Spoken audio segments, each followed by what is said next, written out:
It's Monday, November 19, and Monday next week is Budget Day. The 99th National Assembly is back in session. In this report, Stacey Carmichael tells us that Prime Minister Nagamutu briefed the House on President Granger's return.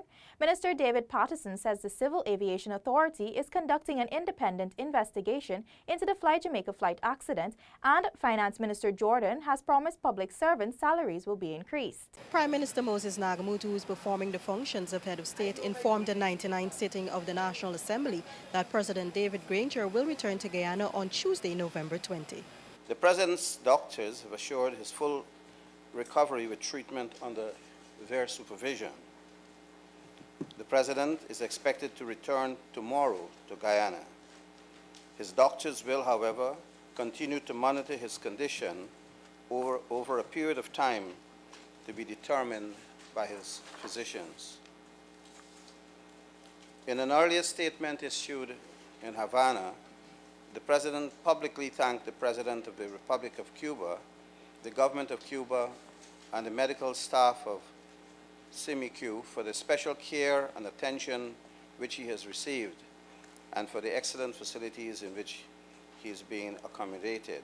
Also addressing the House today was Minister of Public Infrastructure David Patterson, who informed that the Guyana Civil Aviation Authority is conducting an independent investigation into the Fly Jamaica Flight OJ256 emergency landing on November 9. Preliminary report submitted by the Air Operations Division at CGIA to the Ministry of Public Infrastructure. I am informed that on landing, the Aerodrome Fire Service officers observed the aircraft proceeding west towards runway 24 intersection and onto the northeast extension area. It was reported that during the landing roll at 2:53 a.m., all aircraft landing gears were observed down. Investigations remain ongoing regarding any mechanical issues with the aircraft. Monday, November 26 is Budget Day. Minister of Finance Winston Jordan promises salary increases for public servants and increase in old age pensions. The Natural Resource Fund Bill 2018 was also tabled and read for the first time in the National Assembly. Reporting from Parliament buildings with senior videographer T.H. Paul Bridgemohan, Stacey Carmichael for InfoHub. Prime Minister Moses Nagamutu today said that countries around the world need to reaffirm their commitment to fundamental human rights, which include the respect of sanctity of human life. Details from Alexis Rodney. Addressing the opening of a workshop for small islands developing states at the Pegasus Hotel this morning, Prime Minister Nagamutu said some 70 years after the Declaration of Human Rights, countries around the world continue with problems respecting basic human rights. In several parts of the world, these rights are compromised on untenable grounds of race and ethnicity, religious beliefs, gender and sexual orientation, immigrant or refugee status, and color and even nationality. The Prime Minister said that small islands and least developing states, including Guyana, continue to push for integrated human rights. The Constitution of the Cooperative Republic of Guyana guarantees freedom of the individual, equality of women, the right to education, etc. Citizens are protected from discrimination on the basis of their race, ethnicity, sex, and gender. Chief of the Human Rights Council branch, Eric Testonet, said the meeting in Guyana is the first of 3 workshops organized by the Human Rights Trust Fund. So why did we choose the Caribbeans for this first ever workshop? And the Assistant Secretary General from the Caribbean already pointed out a few elements. First of all, the first one is that 6 of the 14 countries which compose the Caribbean region have a permanent mission in Geneva, which means that all the others do not. And it's important to ensure that the voices of all countries from the Caribbean regions are heard in Geneva. Secondly, the CARICOM region has become the very first region outside Africa and the Asia and the Pacific who have reached what we call the milestone of universal participation. The workshop comes as the United Nations celebrates 70 years of the Declaration of Human Rights. The 2-day agenda includes an overview of the SIDS and LDCs and the Trust Fund's achievement in the Caribbean region. It will also hear speakers from CARICOM, New York, and Geneva. Reporting for InfoHub, Alexis Rodney. The government has expressed its gratitude to the outgoing United States ambassador to Guyana, Perry Holloway, for being instrumental in getting his government to facilitate the process that led to the arbitral award of 1899. At a farewell reception hosted at the ambassador's residence on Friday evening, Ambassador Holloway was credited for leading the U.S. calling for all parties to respect the 1899 arbitral award that demarcated Guyana and Venezuela's border. Minister of Foreign Affairs Kyle Greenidge, who is currently performing the functions of Prime Minister, the catalyst for that is Ambassador Perry Holloway. And it's been rightly said that it sounds like a very simple and insignificant statement on behalf of the U.S. But from where I sit, it is an extremely important statement, an extremely strong statement, one that we welcome most heartily. Minister Greenidge also expressed his gratitude to the ambassador for his patience and attentiveness to the many concerns he addressed during his tenure. In his final address, Ambassador Holloway said he took pride in the work his mission has accomplished across sectors in Guyana and reiterated the importance of Guyana's oil industry to the country's development. Many people still do not get how big this is. Come 2020, GDP will go up by 300 to 1,000%. 300 means that in 1 year, this country will produce what it takes 300 years for this country to produce at its current rate. This is gigantic. You will be the richest country in the hemisphere and potentially the richest country in the world on a per capita basis. This morning, Ambassador Holloway paid a courtesy call to Health Minister Valda Lawrence. His mission in Guyana concludes early December. The ambassador arrived in Guyana in September 2015. For InfoHub, Anna Arakan. The government has submitted its memorial on jurisdiction to the International Court of Justice in the case brought by Venezuela. The memorial of jurisdiction confirms in a final and binding judgment the full legal validity of the 1899 arbitral award that established the boundary between Guyana and Venezuela. The memorial also illustrates that there is no foundation to Venezuela's contention. Guyana's representation before the court is led by Foreign Minister Kyle Greenidge and includes Sir Sherdat Rampal. The full statement from the Ministry of Foreign Affairs is on our website at www.dpi.gov.gy, and we suggest that you have a look at it. Still to come, World AIDS Day launched and 5 received Sidney Allicock Humanitarian Award. When we return, stay with us.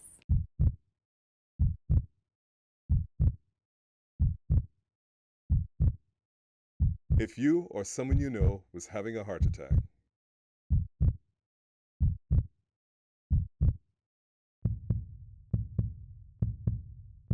would you know the signs and what to do? Hello, I'm not feeling that well. Can you pick me up and take me to the hospital, please? Know the risks and signs. It saves lives. Welcome back. Guyana is taking steps to achieve UNAIDS 1990 target with the launch of a Know Your Status campaign. Our health correspondent, Delicia Haynes, tells us more. As Guyana moves to achieve the UNAIDS Worldwide HIV/AIDS 1990 target, the government aims to diagnose 90% of all HIV-positive persons, provide antiretroviral therapy for 90% of those diagnosed, and achieve viral suppression for 90% of those treated by 2020. The launch of the Know Your Status Guyana campaign is essentially the first step towards achieving this goal. National AIDS Program Manager Dr. Rhonda Moore said that there is much work to be done to reach the targeted percentage. At the end of 2017, Guyana was recorded as having an estimated 8,215 persons living with HIV. That equated to a prevalence of 1.6% of the population. Of that amount, 7,100 were aware that they were HIV positive, 5,237 were receiving sustained treatment, and 3,414 were found to be virally suppressed. This, in essence, left us at 86% for the first 90, 74% for the second 90, and 65% as it relates to the third 90. The Know Your Status campaign seeks to educate, empower, and to encourage the population to embrace their responsibility of knowing their HIV status.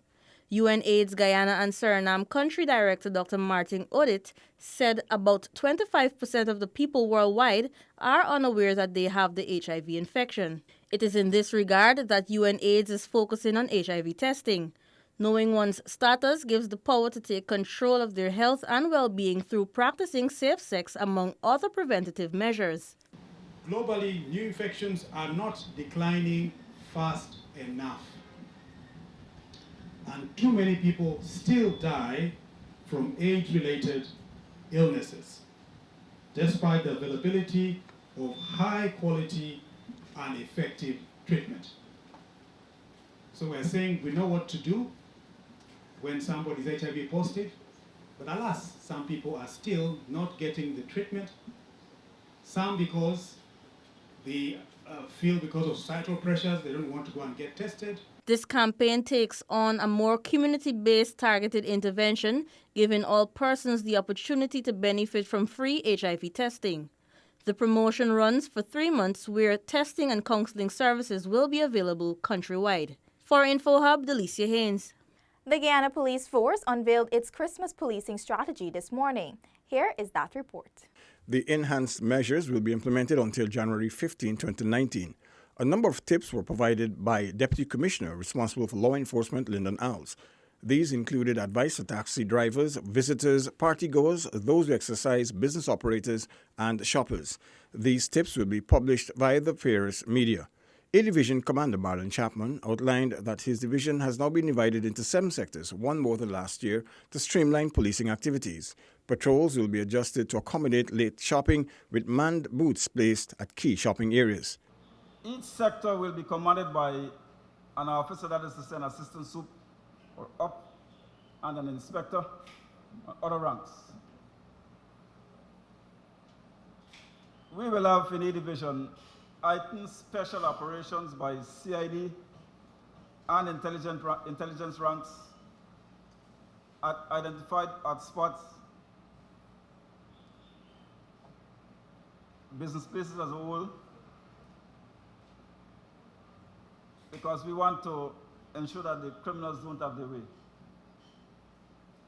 We will also have continued focus on noise nuisance and to ensure the 0 2 hours curfew is observed.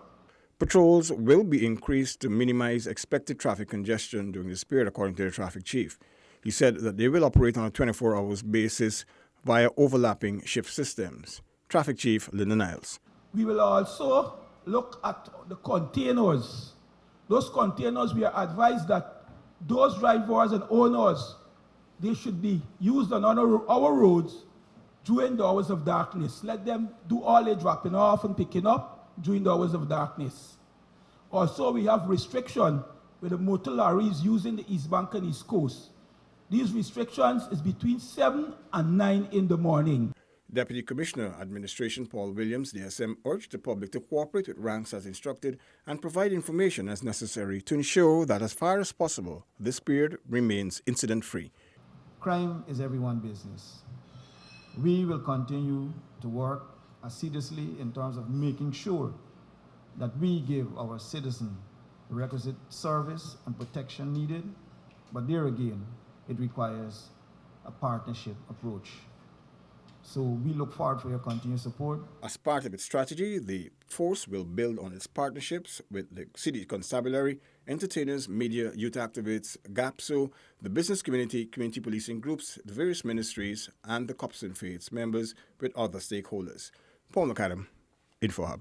Before we close, Humanity greetings are extended to all Guyanese, especially our Muslim brothers and sisters. In a release today, the Ethnic Relations Commission noted that the public holiday reflects the embedded Guyanese tradition of nationwide recognition of observances within the major religions. The Commission stated its support for the nurturing and continued advancement of the religious diversity which exists in our multifaceted society.